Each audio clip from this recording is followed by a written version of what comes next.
ಎಂಪಿಗಳು ಕೂಡ ಹಾಗೆ ಮಾತಾಡೋಕೆ ಶುರು ಮಾಡಿದರು. ಅಮಿತ್ ಶಾ ಒಬ್ಬ ಗೂಂಡಾ ಅನ್ನೋ ರೀತಿಯಲ್ಲೂ ಕೂಡ ಎಂಪಿಗಳು ಮಾತಾಡೋಕೆ ಶುರು ಮಾಡಿದರು. ಇದು ಸ್ಥಿತಿ. ಬಿಜೆಪಿ ಹ್ಯಾಟ್ರಿಕ್ ಸಾಧನೆ ಮಾಡಿದೆ ಅಸ್ಸಾಂನಲ್ಲಿ. ಸಾಮಾನ್ಯ ಸಂಗತಿ ಅಲ್ಲ. ಅಸ್ಸಾಂನ 100 ಕ್ಷೇತ್ರಗಳಲ್ಲಿ ಬಿಜೆಪಿ ಭಾರೀ ಮುನ್ನಡೆ.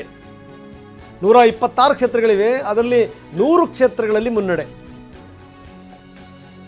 ಅಸ್ಸಾಂನಲ್ಲಿ ಕಾಂಗ್ರೆಸ್ 25 ತೋರಿಸ್ತಾ ಇದೆ ನೋಡಿ, 23 ಈಗ ಅಸ್ಸಾಂನ ಬಲವನ್ನು ತೋರಿಸ್ತಾ ಇದ್ದೀವಿ. ಬಿಜೆಪಿ 100 ಬರೋಬ್ಬರಿ 100, ಕಾಂಗ್ರೆಸ್ 23, ಪಕ್ಷೇತರರು ಸೇರಿದಂತೆ ಸಣ್ಣ ಪುಟ್ಟ ಪಾರ್ಟಿಯವರು 3 ಕ್ಷೇತ್ರಗಳಲ್ಲಿ ಮುನ್ನಡೆ. ಇಲ್ಲಿ ಅಸ್ಸಾಂನಲ್ಲಿ ಅದು ಮೊದಲು ಕೂಡ ಎಲ್ಲರೂ ಕೂಡ ಭವಿಷ್ಯ ನುಡಿದಿದ್ರು. ಪರ್ಯಾಯ ಯಾವುದೂ ಕಾಣ್ತಿರಲಿಲ್ಲ. ತರುಣ್ ಗೊಗೊಯ್ ಕೂಡ ಸೋಲ್ತಾ ಇದ್ದಾರೆ, ಅದರಲ್ಲಿ ಯಾವುದೇ ಡೌಟ್ ಇಲ್ಲ. ಇದು ಸ್ಥಿತಿ.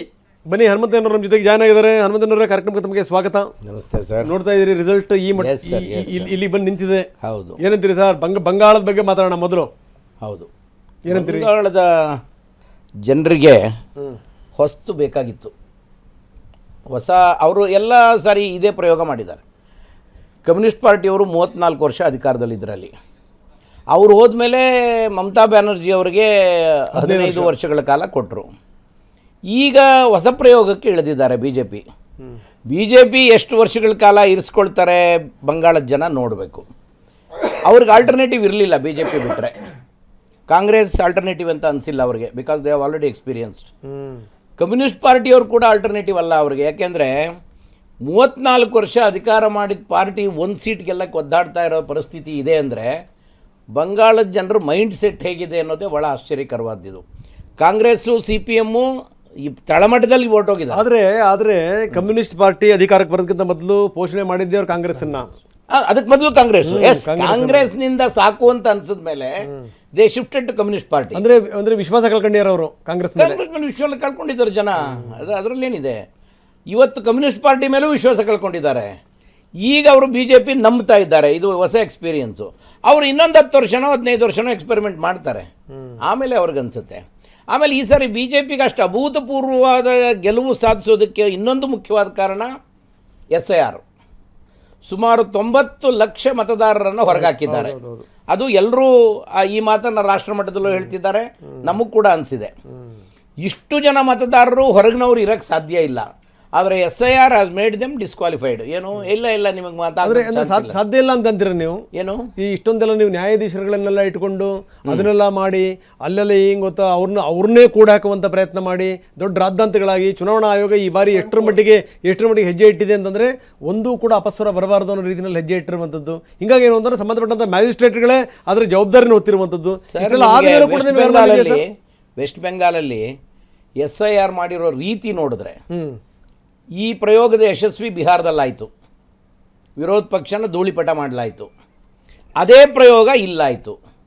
ಸರ್, ಒಂದು ಕ್ಷೇತ್ರದಲ್ಲಿ 10 ರಿಂದ 15 ಸಾವಿರ, 5 ರಿಂದ 10 ಸಾವಿರ ಗೆಲ್ಲೋದು, ಸೋಲೋದು ಗೆಲ್ಲೋದು ಯಾರೇ ಆಗಲಿ 5 ಸಾವಿರ 10 ಸಾವಿರ. ನೀವು 90 ಲಕ್ಷ ಜನರನ್ನು 90 ಕ್ಷೇತ್ರದಿಂದ ತೆಗೆದ್ರೆ, ಎಕ್ಸಾಂಪಲ್ ಹೇಳ್ತಿದ್ದೀನಿ ನಾನು, 90 ಸೀಟ್ಗಳು ಅಲ್ಲೇ ಹೊರಟೋಗ್ತದಲ್ಲ sir. This is what the experiment has been done in West Bengal. ಪ್ರಯೋಗ ರವಿಕುಮಾರ್ ಮಾತಾಡ್ತಾರೆ. ಹೈಕೋರ್ಟು ಅನೇಕ ಬಾರಿ, ಒಂದು ಸರಿ ಅಲ್ಲ, ಅನೇಕ ಬಾರಿ ಹೈಕೋರ್ಟ್, ಕೊನೆಗೆ ಸುಪ್ರೀಂ ಕೋರ್ಟ್ ಸ್ವತಃ ಮುಖ್ಯಮಂತ್ರಿನೇ ಹೋಗಿ ಆರ್ಗ್ಯುಮೆಂಟ್ ಮಾಡಿದ್ರು. ಒಂದೊಂದು ಕಾನ್ಸ್ಟಿಟ್ಯೂನ್ಸಿನಲ್ಲಿ ಎಷ್ಟು ಜನಕ್ಕೆ ತೆಗ್ದಿದ್ದಾರೆ? 294 ಕಾನ್ಸ್ಟಿಟ್ಯೂನ್ಸಿಗಳಲ್ಲೂ ಕೂಡ SIR ಆಗಿದೆ. 294 ಕಾನ್ಸ್ಟಿಟ್ಯೂನ್ಸಿನಲ್ಲಿ ಒಂದೊಂದು ಕಾನ್ಸ್ಟಿಟ್ಯೂನ್ಸಿನಲ್ಲಿ 60-70 ಸಾವಿರಕ್ಕೆ ತೆಗ್ದಿಲ್ಲ. ಎಷ್ಟು ಜನ ಹೊರಗಡೆಯಿಂದ ಬಂದಿದ್ದಾರೆ ಬಾಂಗ್ಲಾದೇಶದಿಂದ, ಎಷ್ಟು ಜನ ಡಬಲ್ ವೋಟರ್ಸ್ ಇದ್ದಾರೆ, ಹಿಂದೂಗಳು ಇದ್ದಾರೆ. ಮತ್ತು ಅಷ್ಟೇ ಅಲ್ಲ, ಅದರೊಳಗಡೆ ತೀರ್ಕೊಂಡು ಹೋಗಿರ್ತಕ್ಕಂಥವ್ರು ನೋಡಿ ಸರ್, 2006 ನಂತರ SIR ಆಗಿಲ್ಲ. 2006 ನಂತರ SIR ಆಗಿಲ್ಲ. ತೀರ್ಕೊಂಡಿರುವಂತವ್ರ ಹೆಸರು ಹಂಗೆ ಇದೆ, ವರ್ಗಾವಣೆ ಆಗಿರ್ತಕ್ಕಂಥವ್ರ ಹೆಸರು ಅದೇ ಬೂತಲ್ಲಿ ಹಂಗೆ ಇದೆ.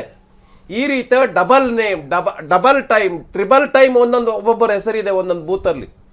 ಈ ತರ ಎಲ್ಲವನ್ನು SIR ಮಾಡಿ ಶುದ್ಧೀಕರಣ ಮಾಡಿದೆ, ತೆಗೆದಾಕಿಲ್ಲ, ಶುದ್ಧೀಕರಣ ಮಾಡಿದೆ.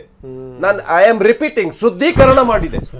ಇದು ಒಂದು ಪಾರ್ಟಿ ಅಲ್ಲ, ಎಲ್ಲಾ ಪಾರ್ಟಿಗಳು ಸೇರಿ ಸರ್ ಒಂದು addition to Ravikumar, SIR is not a issue at all. Issue at all. ಯಾಕಂದರೆ ಕಾನ್ಸ್ಟಿಟ್ಯೂಷನ್ದಾಗೂ ಹೇಳಿದ್ದಾರೆ ಆಗಾಗ್ಗೆ time to time it should be reviewed ಅಂತ. ತೀರಾ ಏನ್ ಸರ್, ತೀರಾ ಹೊರಗಡೆಯಿಂದ ಬಂದಿರೋಲ್ಲ ಮತದಾರರ ಅದೆಲ್ಲ ಇದ್ರ ಮೇಲೆ ಆಮೇಲೆ ನಿಮ್ಗೆ ಒಂದ್ ಸಂಗತಿ ನಾನು ಹನುಮಂತನವ್ರ ಗಮನಕ್ಕೆ ತರ್ತೀನಿ ಸರ್. ಮಧ್ಯಾಹ್ನ ತನಕ